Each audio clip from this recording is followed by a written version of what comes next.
ادع إلى سبيل ربك بالحكمة والموعظة الحسنة. إن الحمد لله نحمده ونستعينه ونستغفره ونؤمن به ونتوكل عليه ونعوذ بالله من شرور أنفسنا وسيئات أعمالنا من يهده الله فلا مضل له ومن يضلل فلا هادي له وأشهد أن لا إله إلا الله وحده لا شريك له وأشهد أن محمدا عبده ورسوله أرسله بالحق بشيرا ونذيرا أما بعد فإن أحسن الحديث كتاب الله وخير الهدي هدي محمد صلى الله عليه وسلم وشر الأمور محدثاتها وكل محدثة بدعة وكل بدعة ضلالة وكل ضلالة في النار. يا أيها الذين آمنوا اتقوا الله حق تقاته ولا تموتن إلا وأنتم مسلمون. يا أيها الناس اتقوا ربكم الذي خلقكم من نفس واحدة وخلق منها زوجها وبث منهما رجالا كثيرا واتقوا الله الذي تساءلون به والأرحام إن الله كان عليكم رقيبا. يا أيها الذين آمنوا اتقوا الله وقولوا قولا سديدا يصلح لكم أعمالكم ويغفر لكم ذنوبكم ومن يطع الله ورسوله فقد فاز فوزا عظيما. أما بعد محترم حاضرین اجتماع،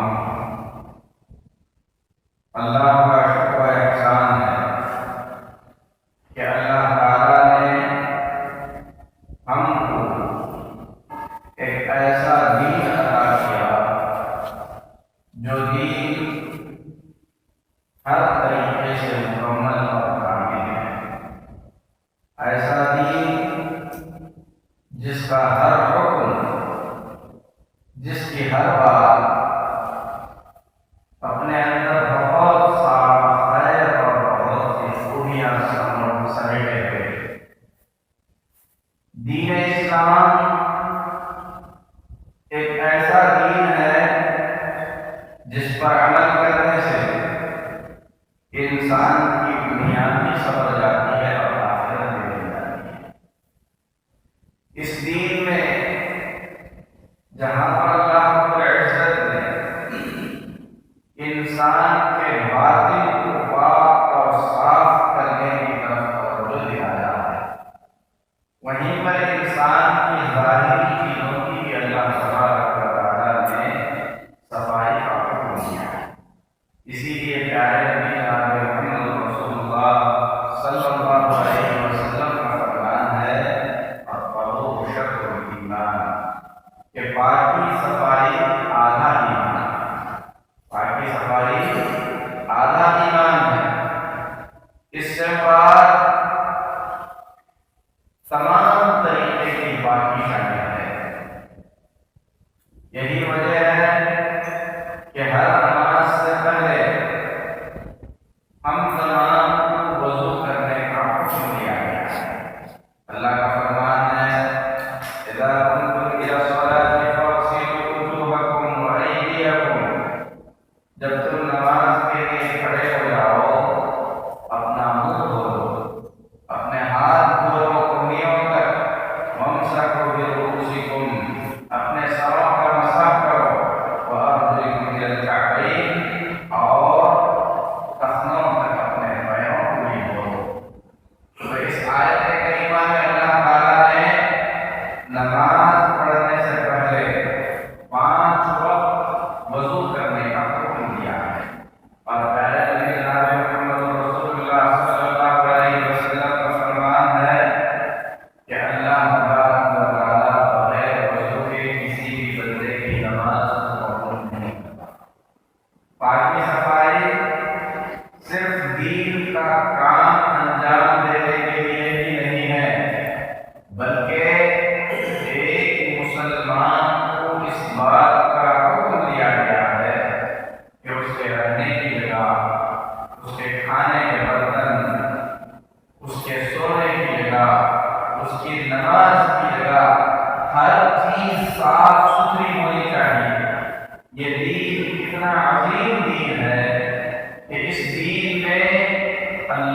کے پیارے نبی جناب محمد رسول اللہ صلی اللہ علیہ وسلم نے ناخن کاٹنے سے لے کر بال کاٹنے سے لے کر ہر طریقے کی پاکی کا آپ صلی اللہ علیہ وسلم نے بے الفاظ میں حکم فرمایا۔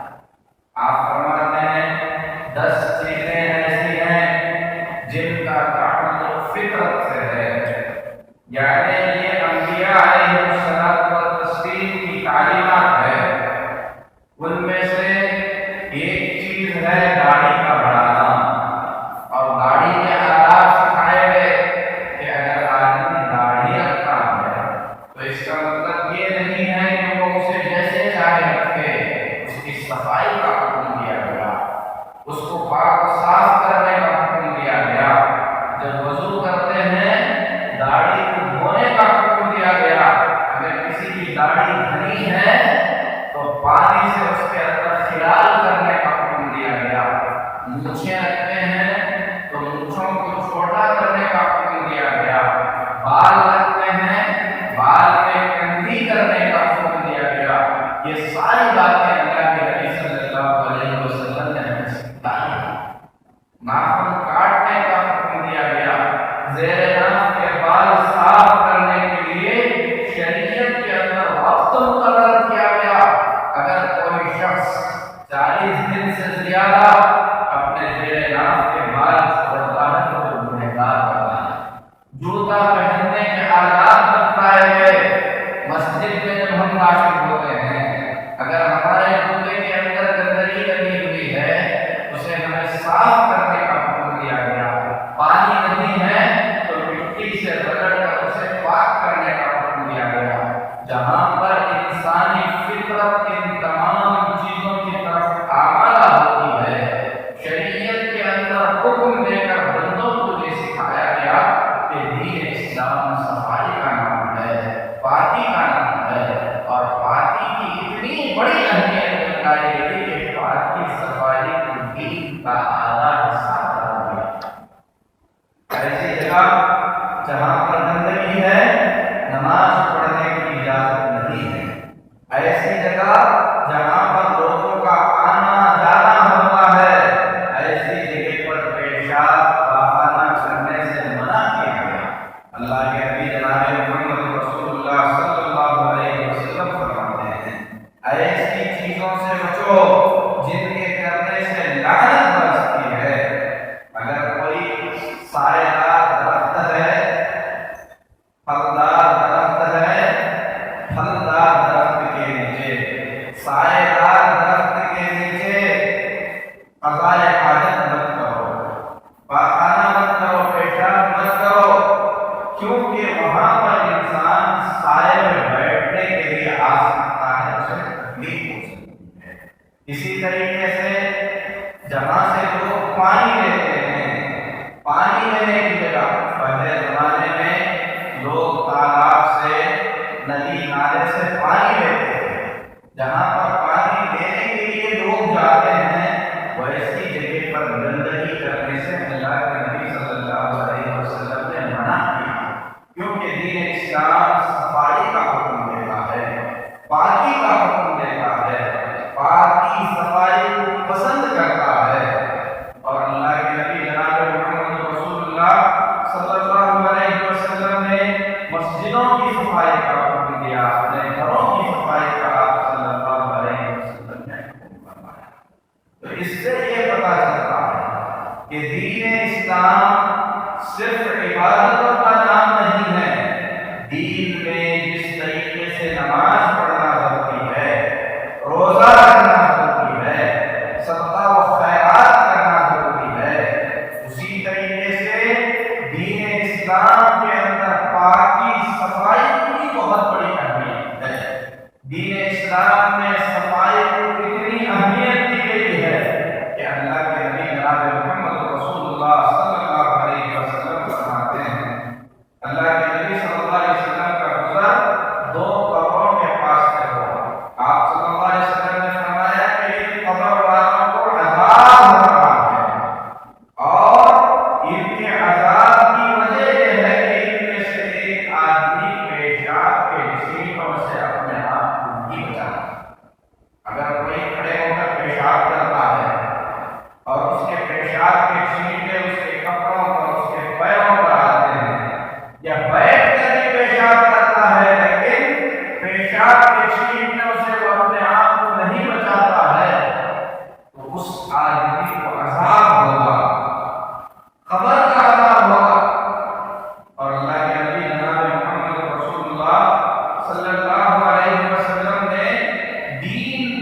ہر بات امت کو بتلائی۔ حضرت سلمان فارسی رضی اللہ تعالیٰ عنہ سے یہ یہودی نے مذاق کرتے ہوئے کہا کہ تمہارے نبی تم کو ہر چیز بتاتے ہیں۔ حضرت سلمان فارسی رضی اللہ تعالیٰ عنہ نے کہا کہ بے شک ہمارے نبی ہم کو ہر چیز بتاتے ہیں، جس طریقے سے کوئی مہربان باپ اپنے بیٹے کو سمجھاتا ہے اسی طریقے سے ہمارے نبی اپنی امتیوں کو ہر بات بتاتے ہیں۔ آپ نے ہم کو یہ بات بھی بتائی ہے کہ پیشاب پاخانہ کس طریقے سے کرنا چاہیے، اس کے آداب کیا ہیں۔ آپ نے ہم کو یہ بتایا ہے کہ ہم قضاء حاجت کے بعد پانی استعمال کریں، اگر پانی نہ ملے کسی ایسی جگہ پر ہے جہاں پر پانی نہیں ہے تو آپ نے ہم کو یہ بتلایا ہے کہ ہم پتھر سے یا ڈھیرے سے پاکی حاصل کریں، اور یہ بھی آپ نے بتلایا ہے کہ پاکی حاصل کرنے کے لیے ہم 3 ڈھیروں سے کم استعمال نہ کریں۔ دین کے اندر صفائی کے بارے میں، پاکی کے بارے میں اتنا کچھ بتلایا گیا ہے تو مسلمانوں کو چاہیے کہ وہ سب سے پاک اور صاف قوم بن کر رہیں، ان کی پاکی صفائی پر کوئی نشان انگلی اٹھانے کی جرأت نہ کرے، کیونکہ ایک مسلمان دن میں 5 مرتبہ وضو کر کے اپنے پیروں تک کو دھوتا ہے، جبکہ دنیا کے اندر بہت سے ایسے لوگ ہوں گے جو دن میں 2 مرتبہ اپنا منہ بھی نہیں دھوتے ہیں۔ اور اللہ کا فضل ہے دین اسلام کی برکت سے ایک نمازی اپنا پیر 5 مرتبہ دھوتا ہے، کلی کرتا ہے، ناک میں پانی ڈالتا ہے، اپنے سر پر مسح کرتا ہے، انگلیوں پر اپنے ہاتھوں کو دھوتا ہے، جنابت کا غسل کرتا ہے، جمعہ کے دن غسل کرتا ہے۔ پیارے نبی جناب محمد رسول اللہ صلی اللہ علیہ وسلم نے فرمایا غسل الجمعہ کی واجب علی کل محتلم، ہر بالغ انسان پر جمعہ کے دن غسل کرنا، نہانا فرض ہے۔ جمعہ کے غسل کے علاوہ جنابت کا غسل ہے، احترام کا غسل واجب ہے۔ اسی طریقے سے پاکی صفائی کے لیے غسل کرنے کی شریعت کے اندر تاکید کی گئی ہے۔ اپنے منہ کو صاف کرنے کے لیے اللہ کے نبی جناب محمد رسول اللہ صلی اللہ علیہ وسلم کثرت سے مسواک کرتے تھے۔ اما عائشہ رضی اللہ تعالیٰ عنہ فرماتی ہیں اللہ کے نبی صلی اللہ علیہ وسلم ہمیشہ مسواک کرتے تھے، گھر میں جا رہے ہیں مسواک کرتے تھے، گھر سے نکل رہے ہیں مسواک کرتے تھے، وضو کرتے وقت مسواک کرتے تھے، نماز کے لیے کھڑے ہوتے تو مسواک کرتے تھے، سونے سے پہلے مسواک کرتے تھے۔ آپ صلی اللہ علیہ وسلم کو یہ بات قطعی پسند نہیں تھی کہ آپ کے مبارک جسم سے کبھی کوئی شخص کوئی ایسی بو گے جو ناپسندیدہ ہو، آپ پسند نہیں فرماتے تھے، اسی لیے حد سے خیال رکھتے تھے۔ یہاں تک کہ جب اللہ کے نبی صلی اللہ علیہ وسلم سخت بیمار ہوئے، اسی بیماری میں انتقال ہوا، حضرت عائشہ رضی اللہ تعالیٰ عنہ فرماتی ہیں کہ ان کے بھائی حضرت عائشہ کے بھائی اللہ کے نبی کے سارے حضرت عائشہ کے گھر میں آئے، اللہ کے نبی سخت بیمار ہیں، آپ سے اٹھا نہیں جا رہا ہے، اور حضرت عائشہ کے بھائی حضرت عبدالرحمن بن ابو بکر کے ہاتھ میں ایک تازہ مسواک ہے، اور اللہ کے نبی صلی اللہ علیہ وسلم مسواک کی طرف دیکھ رہے ہیں۔ حضرت عائشہ سمجھ گئی کہ اللہ کے نبی کو مسواک کی عادت ہو رہی ہے، انہوں نے مسواک لے کر نرم کر کے اللہ کے نبی صلی اللہ علیہ وسلم کے ہاتھ میں دیا، اللہ کے نبی اچھی طریقے سے مسواک کیا، انتقال سے پہلے۔ اور آپ فرماتے ہیں لولا ان اشق علی امتی لامرتهم بالسواک عند كل صلاۃ، اگر میری امت کو تکلیف ہوگی، اس کا خوف نہ ہوتا تو ہر نماز کے ساتھ میں مسواک کرنے کا حکم دیتا۔ سو دین اس بات کی تعلیم دیتا ہے کہ آپ کے منہ سے بدبو نہیں آنی چاہیے، آپ برش کریں، انگلی سے صاف کریں، آپ کا منہ پاک ہونا چاہیے، آپ کا جسم پاک ہونا چاہیے، آپ کے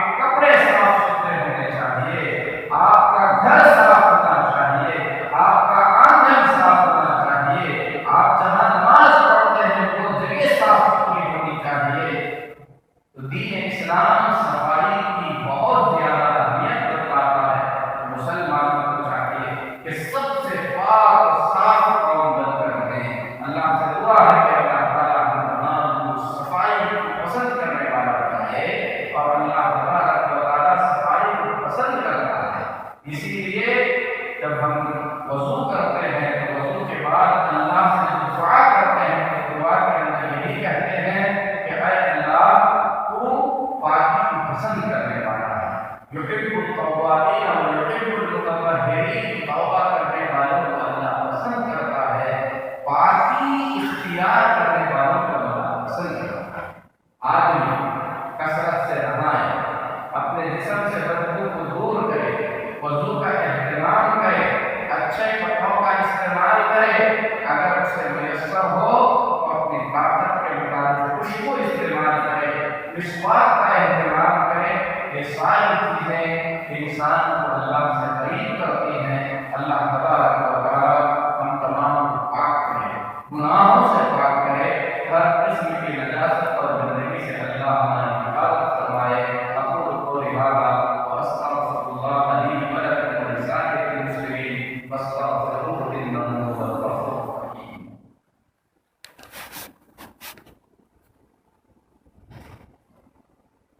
ان الحمد لله